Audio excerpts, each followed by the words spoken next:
balas dendam itu apa ya? Aku tidak pernah balas dendam sama orang itu. Anti balas dendam. Mungkin saya pasrah, tapi sebenarnya saya balas dendam. Cuma saya punya teknik yang menurut saya terbaik, yang pernah saya terapkan baik itu di dunia nyata atau di dunia maya. Itu teknik ini selalu saya pakai. Mungkin kalau mau saya share, mungkin saya kasih penjelasannya, analoginya nanti teman-teman yang bisa nyimpulkan ya. Teknik balas dendam terbaik yang selalu saya lakukan dalam kehidupan ini. Jadi analoginya itu kayak gini ya kan. Dalam keseharian kita menjalin hubungan atau menjalin kehidupan sehari-hari, itu tidaklah mungkin jika kita tidak memiliki seorang musuh atau orang yang tidak suka kepada kita, atau mungkin ada juga ya orang yang akan selalu iri dengan apa yang kita lakukan, dan mereka selalu mencari kesalahan-kesalahan yang pernah kita lakukan. Itu saya punya teknik elegan, teknik smart untuk mengatasi orang-orang yang macam hama like this ya. Hama bahasa Inggrisnya apa itu? Pokoknya bangke lah. Itu ada triknya. Yaitu triknya itu kita harus menyepelekan dia dan menghina dia total. Hal yang terbaik yang saya lakukan adalah dengan nggak pernah menganggap dia itu ada sama sekali di dunia ini. Kalau kita mengakui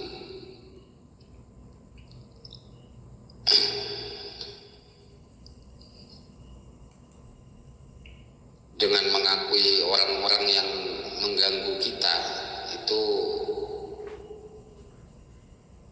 masalah sepele bagi kita, maka kita akan tampak lebih di atasnya dia, bukan kita di bawahnya dia. Malah dengan kita nggak mengakui keberadaan mereka itu, status kita itu ada di atasnya hater itu. Kita ngomong hater aja lah, yang nggak suka sama kita itu kan. Dengan menganggap hater itu nggak ada, itu kita lebih di atas hater, lebih superior mungkin ya kan. Semakin besar perhatian yang kita berikan kepada hater-hater kita itu akan membuat dia itu akan semakin kuat. Dan satu cemoohan kecil aja dari orang lain yang kita respon seringkali akan terlihat lebih buruk kita ini, dan pasti akan semakin menyedihkan, juga akan membuang-buang energi dan waktu kita. Terkadang jalan yang terbaik bagi saya adalah untuk mengabaikan segalanya itu. Semakin sedikit respon yang saya berikan kepada orang yang tidak suka sama saya, maka saya akan tampak lebih semakin di atasnya dia. Hal ini dikarenakan saat saya mengabaikan mereka, maka secara tidak langsung saya itu tidak mengakui keberadaannya dia. Sikap ini mungkin akan membuat dia itu akan semakin marah, mungkin ya kan, akan gelisah. Tapi karena mereka tidak terlihat di hadapan mata saya atau dalam hubungan saya itu, mereka saya anggap tidak ada. Apapun yang saya lakukan atau apapun yang mereka lakukan itu tidak ada di mata saya. Itu saya gunakan trik ini sangat efektif ya kan. Saya mampu menentukan apa ya, kalau ibarat perang ini saya jadinya raja dan dia di bawahnya raja tentunya. Kita mampu menentukan kondisi konflik.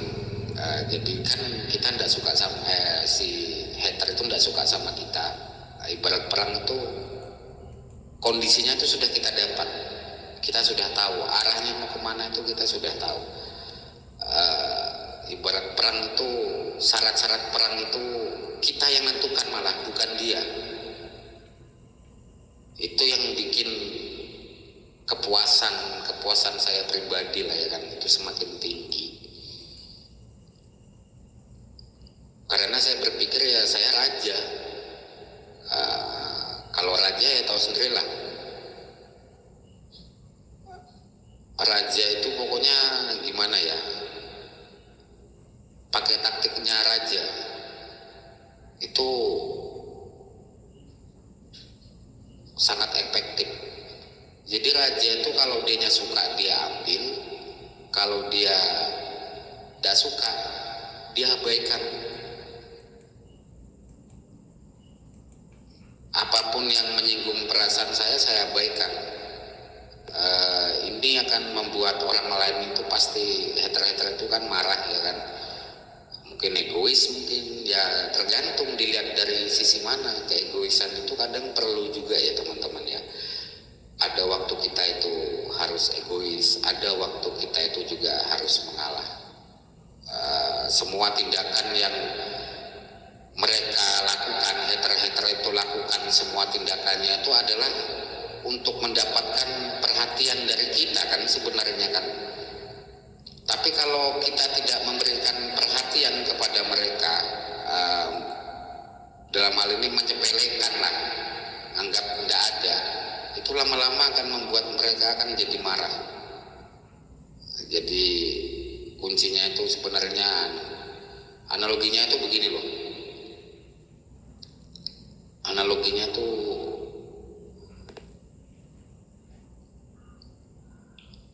kayak apa ya analoginya itu?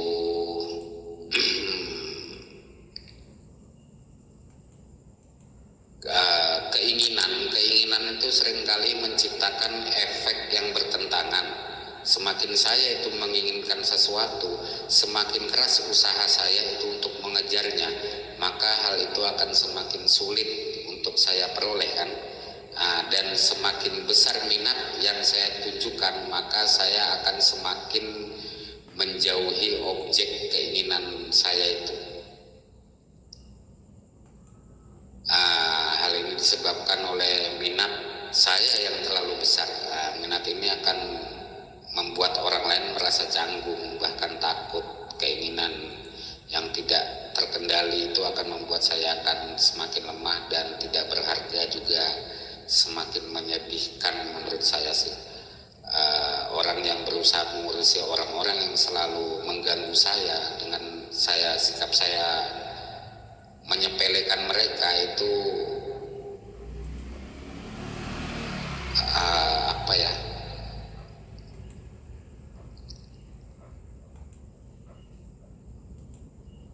lu kayak apa sih ngomongnya, orang-orang yang ya seperti itulah. Jadi saya sepelekan aja. Sekali lagi saya anggap diri saya itu raja. Jadi saya suka saya ambil, saya nggak suka saya abaikan, bahkan saya anggap tidak ada. Babahno, kalau bilang orang Jawa mungkin babahno kono. Raja memang seperti itu ya kan. Ambil kalau suka, nggak suka buang, dan menganggap tidak pernah ada. Itu sikap yang menyepelekan masalah, itu bagus juga itu. Pembalasan dendam yang mungkin saya bersifat politis mungkin ya, karena di dunia ini ada banyak orang yang seharusnya kita anggap memang nggak ada.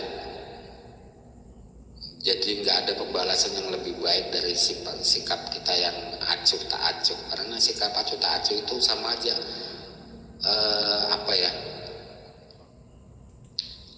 sikap acuh tak acuh itu sama dengan sikap menguburkan sesuatu lah yang tidak ada harganya sama sekali dan sangat-sangat menjijikan.